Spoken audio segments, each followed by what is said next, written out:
In the last class, we had started with the introduction to machine learning, and we had discussed what is the difference between the programming that we do in the machine learning for developing the machine learning models, and how it is different from the traditional programming that we do.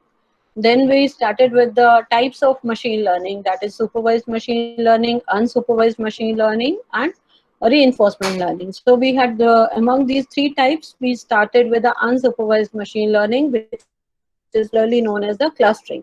So we had discussed the scenario and what kind of scenarios we can use the clustering algorithms, right? So we know for dividing the users into different groups for any kind of like you can use clustering for the market segmentation, like when you want to see like you can say when the companies have to promote their product for their the marketing department, they try to find out that what kind of based on their likes and dislikes of the customers, the already existing customers they have, they want to divide them into different groups, so that whenever they have to promote their product, they are actually promoting their product to the target audience, rather than promoting them, you know, broadcasting the whole thing, the same product where the conversion may be low. So rather than that, what do? They divide the whole customers into the groups, and then promote their product to the targeted audience only, so that they are able to reduce the marketing budget. Similarly, you have different kinds of applications in every field where you can divide the groups. You can also you can say the banks, they are working on dividing their customers into different groups, so that they are able to find out who are the high profile customers, who are the low profile.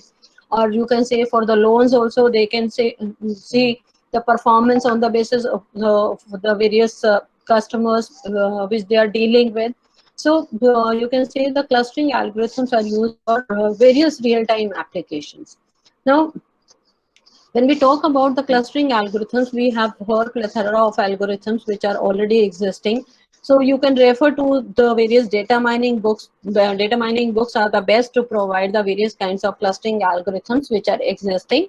Like you have partitioning based, hierarchical based, your k-means clustering, the popular k-means clustering algorithm that belongs to the partitioning based category of clustering algorithm.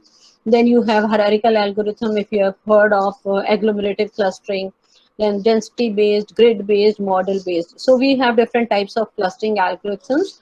Like these are, you can say they are based on certain prerequisites. Like partitioning based algorithms, they always require, you can say, the initial, you should know initially that how many clusters you want or how many groups you want to divide the users, right? So you have to it is a prerequisite for k-means, k-medoids, k-modes algorithms.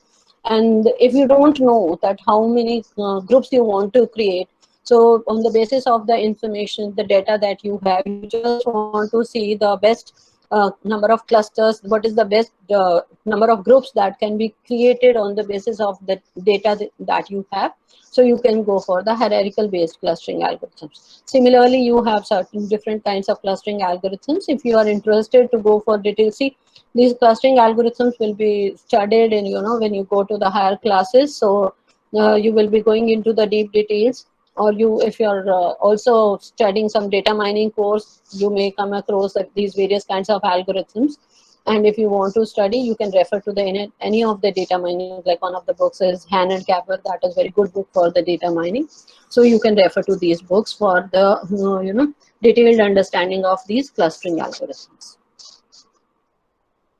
Now let's take another scenario. Just read the scenario and tell me what kind of algorithm we can use for solving such kind of real problem. But which one is the most appropriate technique for such kind of scenarios? I hope all can see this. Yes. Yes, ma'am. Okay, and I'm audible also. Ma'am. Yes, Yes, ma'am. Okay. ma'am. Yes, ma'am. Yeah. Okay. Just read out this thing and tell me that what kind of algorithm will be suitable for that. This. Yes, ma'am. So if you want to design a system which works like this, so which algorithm will be appropriate for this? The first thing the child will observe is to notice how you're walking. So here the problem is child learning to walk.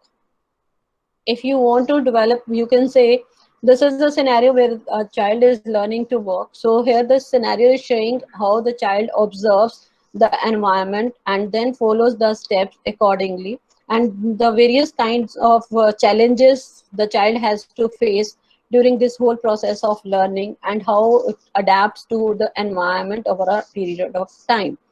So you can say the child learning to walk can be, you can say, if you want to develop some hardware agent like robot which learns to walk. So for such kind of problems, right, what kind of algorithm, which of the machine learning algorithm will be more suitable for developing a software or a hardware agent for solving such kind of a problem? The problem is learning to walk. So just try to understand what is written, and try to see what is the motive behind what we are trying to get from this, that how the agent has to behave, how the agent is observing the environment, and what all challenges are there that the agent has to deal with. So we are talking about developing an artificial agent. So which algorithm you feel that you may have heard of? You all of you have seen so many applications of machine learning in the real world. So which of the algorithms may be suitable for such kind of applications? Any guesses? Yes.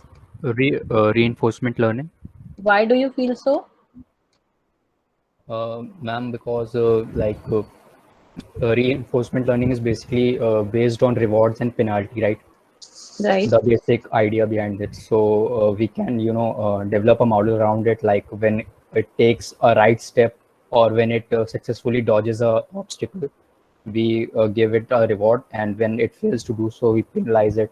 And I feel. Yeah, yeah, yeah, very good. Exactly. This is the idea. So when we are talking about the reinforcement learning algorithms, this is mainly used for such kind of problems. So in the reinforcement algorithm, basically it is based on reward mechanism. So what happens in the reinforcement learning algorithm? It is a machine learning algorithm where an agent learns to behave in an environment by performing certain actions and seeing the results. So here you can say what kind of information, see how the agent is going to improve. The agent improves based on the results.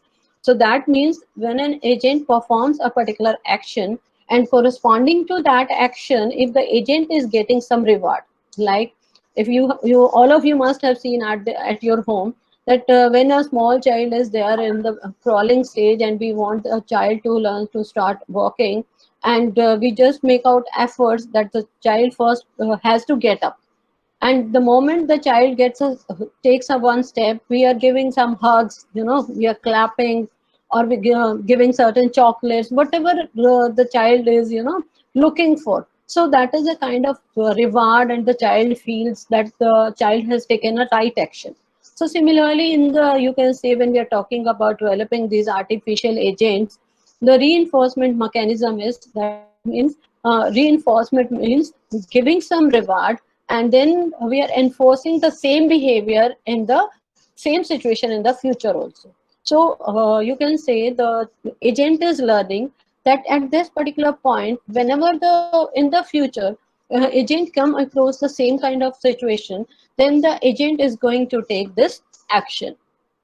If the agent does not get a reward, or it gets a negative reward, in that case, in the future, you can say the agent has learned that in future for such kind of situations, the agent is not supposed to take such kind of action, because it's giving a negative reward, or it is getting a punishment or a penalty, here we can say. So for a particular action X, this is not the, you can say, for a particular task, we can say this is not the right action to perform. So the agent has to learn that what will be the right action for this particular task. So formally we can define it as The child is an agent trying to manipulate the environment, which is the surface on which it walks. And by taking actions like walking, he or she tries to go from one state to another state. So here you can say this is the agent environment. The agent when performs an action A and in the environment, so there is a change of state, right?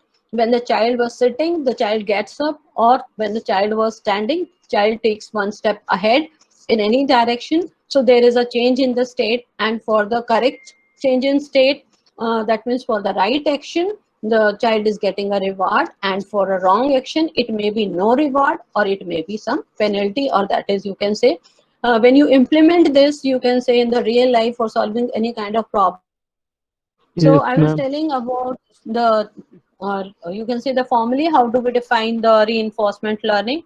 So in the real world, when we talk about reinforcement learning, you can say it is about if sometimes we are increasing the value of the weights for a particular task. If we are, you can say, you can say if we are working on the, you can say in the reinforcement learning also we have different models for working. So if it is a policy based mechanism, you can say if one policy is getting the better reward, so you increase the weight for that policy. So if it is not giving good results, then that means you are giving a negative reward, or you can say decrease the value of the weights for that particular policy. So you can say you can use the, you can say the integer numbers positive for the reward, and you can use the negative numbers for the penalty, or you may also assign 0 for that. So depending upon the problem that you are trying to solve using the reinforcement learning, you can assign different kinds of rewards for that particular problem. So next, so here you can see this in the real life, what do we do when the child starts walking on the surface? Because handling the surface for the child is an environment. So that becomes very challenging when the child is not. So you can say we think on behalf of the child, or you can say if we think on behalf of the robot that we are trying to train. So in that case, it is difficult to handle that particular challenge for that particular hardware robots, you can say. So for a couple of steps, the reward is a chocolate. If the steps are not taken, you can say the child may not get the reward. So in the real life, all see reinforcement learning is mainly used in the games in the real world. The various kinds of games that you can say you must have studied or must have heard. The most of the popular games, the winners of the human, you can say the winners of the popular games around the world have lost to the software agents who are playing the games in opposite to them. So this is the, you can say, the success of reinforcement learning algorithms. Then when we talk about driverless cars or autonomous vehicles, reinforcement learning algorithms are working behind them along with the deep learning algorithms. So you can say they are the deep reinforcement learning algorithms which are working behind these autonomous vehicles. And most of the, see, whenever you talk about any kind of games, so there the reinforcement algorithms is the preferred choice for such kind of problems, because when the software agent is taking certain actions, if these actions are leading the agent towards the winning of that particular game, so these actions are rewarded, and the other actions are associated with some kind of penalty. So if you have any questions, you can ask in between, or I'm moving ahead, right? So here you see the various kind of scenarios. So on one side we have the methods, another side we have the problem. So if we have a certain problem where the answer is already known, so you can say the classic machine learning algorithms when we are talking about classification, right? So we know the answers, and then we have to make the predictions on the basis of that. Then you can say we are using the shallow networks, the basic neural networks, or decision trees, or support vector machines, such kind of algorithms we are using. Then when we move ahead with the problem where we have the certain policies to be followed, or we have certain kind of problem to be solved, like we say the driverless car, or you can say any of the game that we want to play, the agent has to play that particular game of tic-tac-toe, or chess. These days, like you must have been playing your Ludo and snakes and ladders opposite to the various software agents. So for such kind of, you can say the problems, the classic, you can say classic means the basic reinforcement learning algorithm is being used. And as we move vertically, that means we go for the answer is known, that means for the classification problem only, but for the we are using the deep learning algorithms.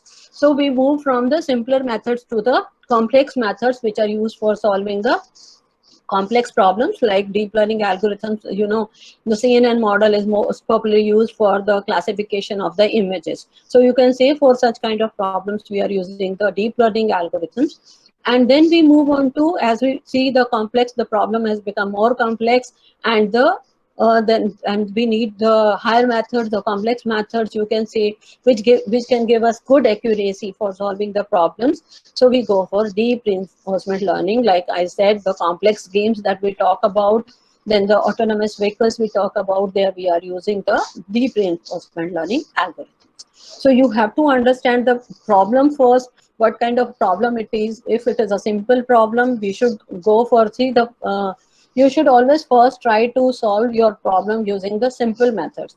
If you are not getting a good performance, the accuracy is not good, then only you should go for the complex methods.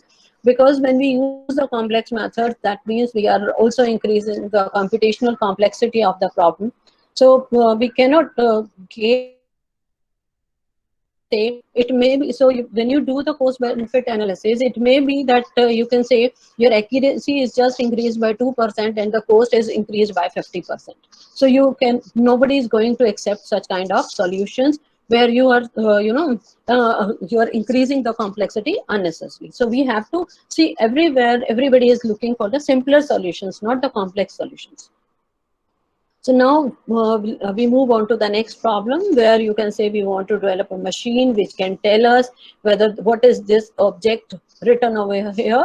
So can you now, we are left with one option. So you can easily guess what is the algorithm that is used for recognizing this object to be an apple, a mail to be a spam. So which machine learning algorithm we are going to apply? Yes. Classification. So here we are going to use the classification algorithms, or we call them as unsupervised machine learning algorithms.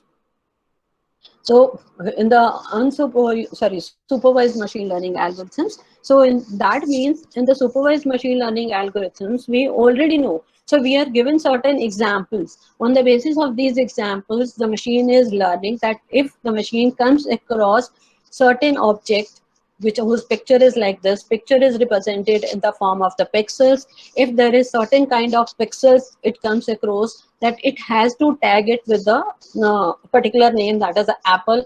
If there are certain features in the mail which are related to a particular category, that means it will be a spam mail or not spam mail. So for solving such kind of problems, we go for the supervised machine learning algorithms. We call them as the classification problems. So here we see the most popular example. Here you can see this is the iris data set, where you can say in this data set what we have. See here you see this is a snapshot from the data set. So all the tuples we see, we call it as a sample, and all the sepal length, sepal width, petal length, petal width, these are called as the features of this data.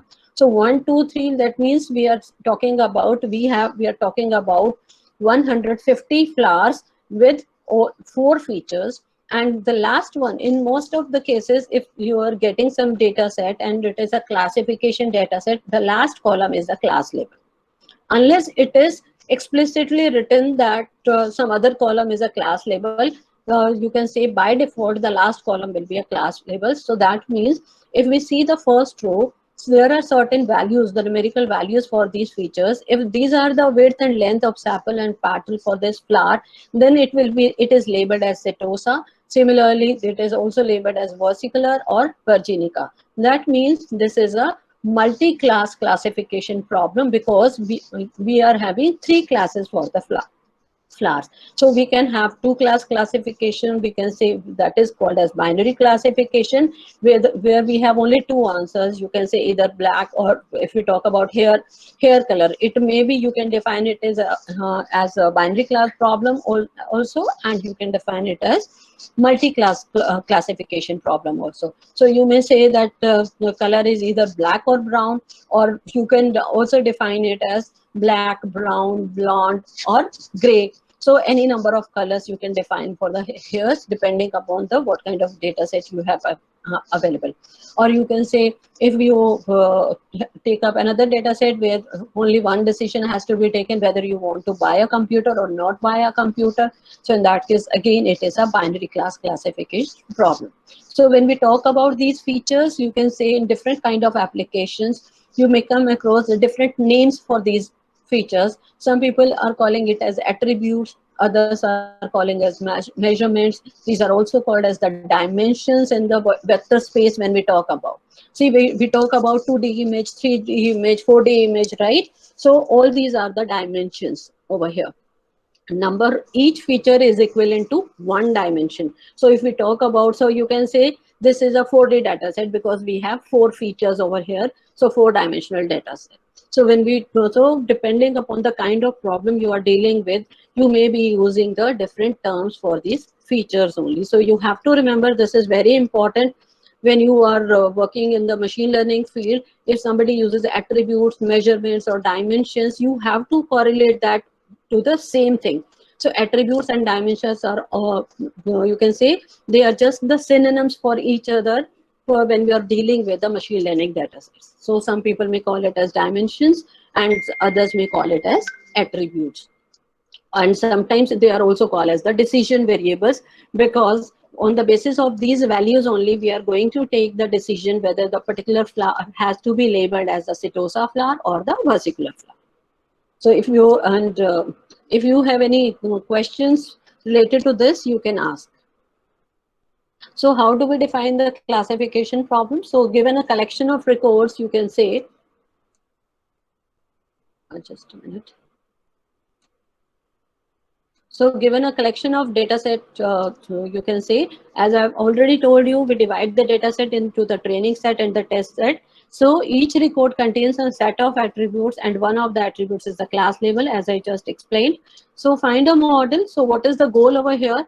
So find a model for class attribute as a function of the values of other attributes. So that means what we have to do, we have to design a function in such a way. So what is X? X represent the features. So what should be the combination of feature values so that we are able to predict the value of Y? Y is the class label over here. So goal is to previously unseen records should be assigned a class as accurately as possible. So if we come across the new flower and now we have to predict what will be the name of that particular flower on the basis of this data, so we should be able to make that prediction as accurate as possible. So when we, if we represent this particular, so what is the relationship between the algorithm and the model? Here you see, so we have this data. You can say this is the data is the this x0 to xn. These are the features of this particular data. For every instance, we have all these features. We input to that, and then we just try to formulate a mathematical model using the classification algorithms. So the you can say using these any of these algorithms that we talk about, the neural networks, logistic regression, or any of the classification algorithm. So what we are trying to do is we are trying to evaluate the type and parameter values of the mathematical functions. So developing this mathematical model is the main task of the algorithms, so that the weight values that we assign that should be as accurate as possible for making the correct predictions. So using these values of the features, we may predict the mathematical value which will be related to, you can say, a particular value of the class label, and that will be called as the predicted value as close to that. So here you can say, what is this? If you can you tell me what is this statement in terms of mathematics? Anyone? Y is equal to W0 X0 plus W1 X1 plus B. Can you tell me where have you seen this particular equation in the maths? You have studied that in linear algebra or? Multiple Equation of regression. lines. Yes? Multiple equations. Multiple? Regression. Okay. What else? Line If in I an just, hyperplane. yes. So this is the you can say mathematical equation for a line. If we relate it to y is equal to mx plus c, can we relate? Yes. Yes, ma'am. So what we have over here, you can see that this is related to y is equal to mx plus c. That means it is going to be a straight line in any direction. It may be horizontal, it may be vertical, or it may be diagonal in any direction. So here you can see this. If we just take eliminate all other features and we just take one point of x, and w is equivalent to m, then b is equal to c, right? So what we are doing is, so we are talking about a equation of a straight line. So when in all the machine learning algorithms, basically we are working on a mathematical models only. So the complete machine learning, you can say, it works around developing the mathematical models only, which can be used for you to predict, provide the best predictions. So how do you play with these parameters? That is basically your contribution. So how to decide the weights, like in certain algorithms, like if you have studied about neural networks, we start with initial random weights. So you can work with certain algorithms for, you can say, you can use the nature inspired algorithms for, you can say, tuning the weights, and then use those tuned weights for the classification using neural networks. So here we are talking about all these weights, w1, w2, up to wn. So these are basically the parameters which are to be tuned in for, you can say, for getting the good results. So you can say this is the mathematical model, or you can say this is a machine learning model that we develop. So if we take it, you can say, understand the machine learning in the simpler terms. So the first, you can say, there are three steps to developing the machine learning model. One is collecting training data, then we go for the training of the training the classifier, and then we go for making the predictions. So when we talk about collecting the training data, so in the important challenge is what kind of data we have. So is it good enough for making the good predictions? Because the whole lot depends upon the data itself.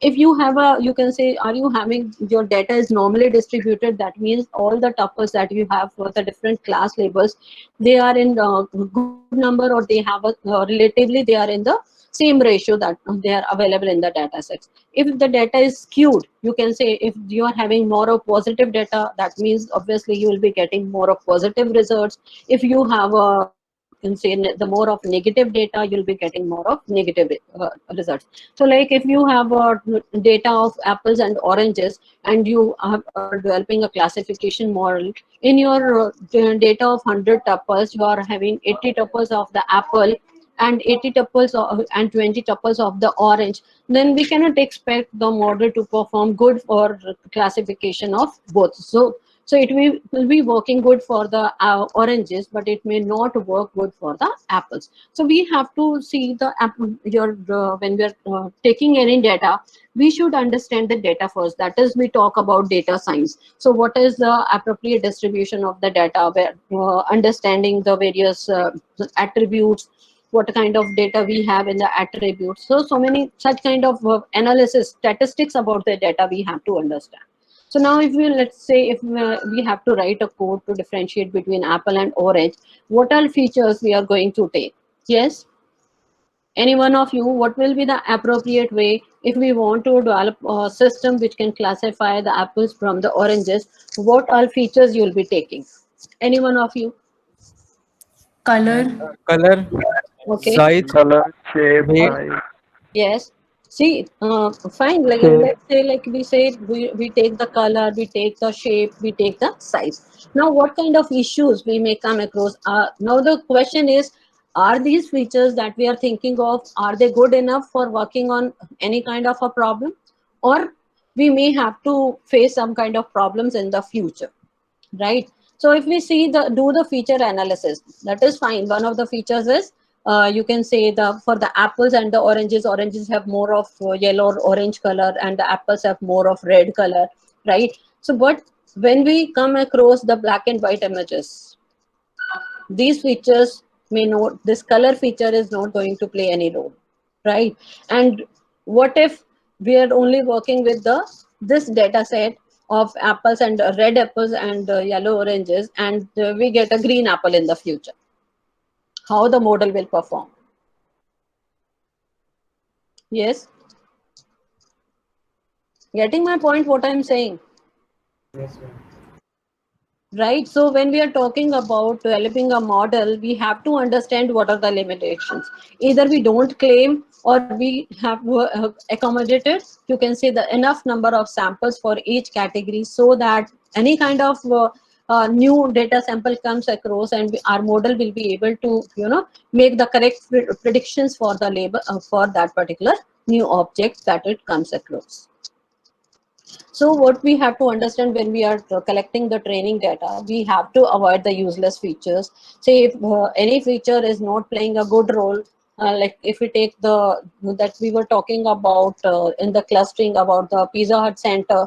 So in that case, the name and the mobile numbers, they were useless features because they were not contributing towards making any decision making, right? So we can avoid them because if we use them, then we are increasing the computations unnecessarily. Then we can avoid redundant features like if we have both the date of birth and the age also. So either you keep age or you keep date of birth. So from the date of birth, we can easily compute the age of a person. So we should not use any such kind of features. Like if you have you're talking about the weight of the apples or the oranges, you may have in one column the weight of the fruits in terms of grams, and another you have in the kilograms. So we need only one features irrespective of any kind of if you have different on the different scales. So we need not include all. Then these features must be informative, right? So in that case, we should be able to get some good information using these features. These features should be independent of each other and they should be simple and easy to understand. So for developing the machine learning models, we have to take care of these various kinds of, you can say, characteristics of the data, that when we are dealing with that. So when you collect the data, you first understand the data first and do all these things, remove the useless features, remove the redundant features, and check there is no. So you can say when we are computing the age, it is dependent upon the date of birth. So you remove the age because date of birth is altogether solving that purpose. So it should you can say the features should not be dependent upon each other, that for computing the value of one feature we have to use another feature. That should not be the case. And then like after doing this, we also go for, so this is, we say this is feature engineering, and this is being done by the users before applying any machine learning models. So this has to be done by ourselves. So in machine learning, these steps require a lot of human interference. So we can say this is the complete data set. Let us say we have, these are all labeled data set, and then we have a function which predicts, which takes the features of these fruits and then predicts the name of the fruit. Then you can say here we have, this is a feature vector we call it. So the function with these feature vector, and this is used to predict the fruit type. So here you can say, let us just assume that we have used two features, one is color and another is shape. So now the thing is, what should be the weight assigned to the color feature and what should be the weight assigned to the shape feature, on the basis of which you can say this is the going to be the equation like w1 x1 plus w2 x2, because x1 and x2 are the features, plus b, that is bias, and on the basis of this we are going to predict the class, that is y. Y is going to be the apple, that is output apple or banana or mango or anything. So what should be the values of w1 and w2 so that we are able to make these correct predictions. So if you have any doubt till now, whatever we have covered, you can ask. Any doubts? Okay, so then we move on next. So these are this is a list of classification algorithms that we come across. So we have linear classifiers like logistic regression. Then we have the naive classifier. We have support vector machines. Then decision trees, boosted trees. So you have a long list. When you go to the internet and explore, you can see a long list of classification algorithms that are existing. But you have to understand your problem first and then decide which algorithm will suit better for your problem that you want to solve.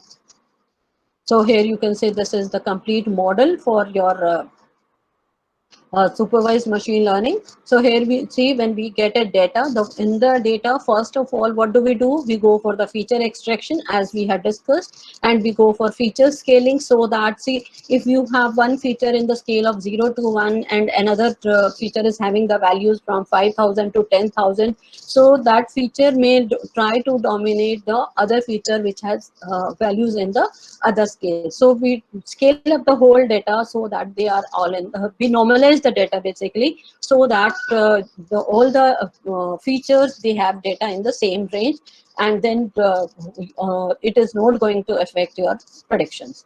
Then we go for the feature selection, and we go for the dimension reduction. If we have, let us say, 1000 attributes, it is not necessary that all the attributes are important. So we apply the dimension reduction algorithms so that we are able to remove those features which are not contributing towards the accuracy. So what do? We find out those features. If we eliminate those features, are the accuracy, the prediction accuracy is not compromised.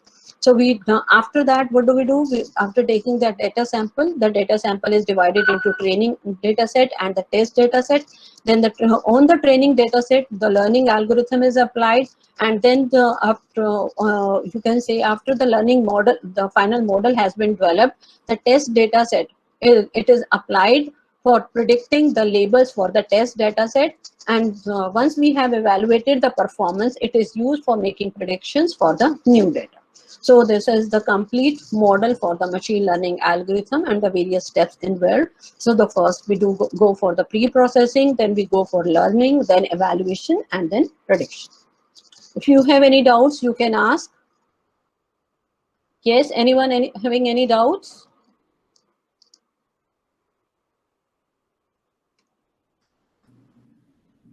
Yes? Sukriti, any doubt? No, ma'am. Okay. So when we talk about classification algorithms, we have different types of classification basically. You can say the binary or the multi-class classification, as I've told you. So in the binary classification, you can see that we can have a straight line which divides the whole data into two parts. It may be the horizontal line, it may be vertical, it may be diagonal. So you can say we have a data divided into two classes, and the data can be classified based of the straight lines. Then we have multi-class classification problems where, like we just saw in case of the iris flower data set, where we have data in the form of, you can say, three labels we have. So to classify the data into three labels, we may, so what do we do in multi-class classification problems? We compare the data is 1:2. So we put the other two into one category and the third one into one category. So similarly, we do it for every class label for making the multi-class, for solving multi-class classification problems. Then another classification is based on the predicted value.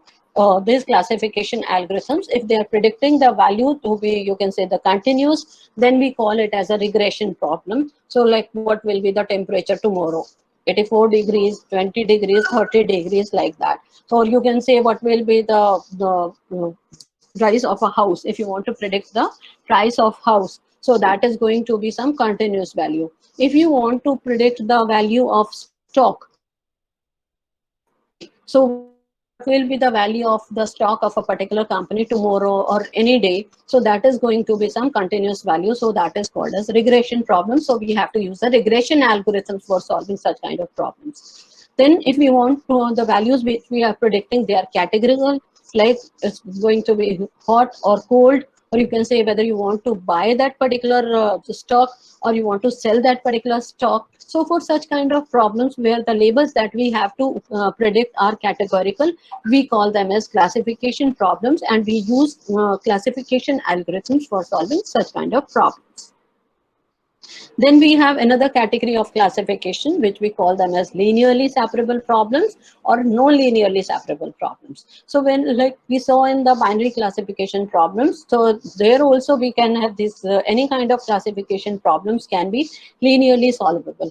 We call a problem to be linearly solvable if we can divide the whole data set. When we plot the data set we have, right? So what, first of all, we have to plot the data set, whatever data set we have, and after plotting, if we are able to draw certain line which can categorize, to classify the all the data points into two parts, so very precisely we can divide, so we call them as linearly separable problems, and they are the easiest of the problems which can be solved. So most of the machine learning algorithms, they are good at solving the linearly separable problems. Then we have non-linearly separable problems. So non-linearly separable problems, so that means any problem, you can say, which cannot be solved, any type of data that we plot, and we after plotting that particular data, if we cannot divide the data using a straight line, that may be horizontal, vertical, or in any of the directions, then we call it as non-linearly separable problem, as you can see over here. So for separating the data points of one class from the another, we have drawn a circle. So it may be any curve besides, so you can say besides a line, anything that you draw, right? So you have to draw for you can say separating the data of the two classes, then it is called as non-linearly separable problems. And for, so these are the most complex problems which you can say are which are difficult to solve. So for solving such kind of problems, every day you can say the machine learning, the deep learning algorithms we talk about, they are used for solving such non-linearly separable problems. For solving such kind of problems also, we have two ways. One is to convert the complete data into a form such that it is you can say linearly separable. So in that case, you will have to convert the low dimensional data into higher dimensional space so that it becomes linearly separable through any number of planes. So for through a plane. So in that case, if you are able to convert the non-linearly separable problem into a linearly separable problem through the planes, in that case, again, you can use the simple machine learning algorithms which can be used for solving linear problems. And if you don't want to convert the data into linearly separable form, so you want to you can go for you can say you use the non-linear functions for solving such kind of problems. So one of the non-linear functions that is popularly being used for solving the non-linear problems is the neural networks. So in the neural networks, we use the non-linear functions, and they are good for solving the non-linear problems.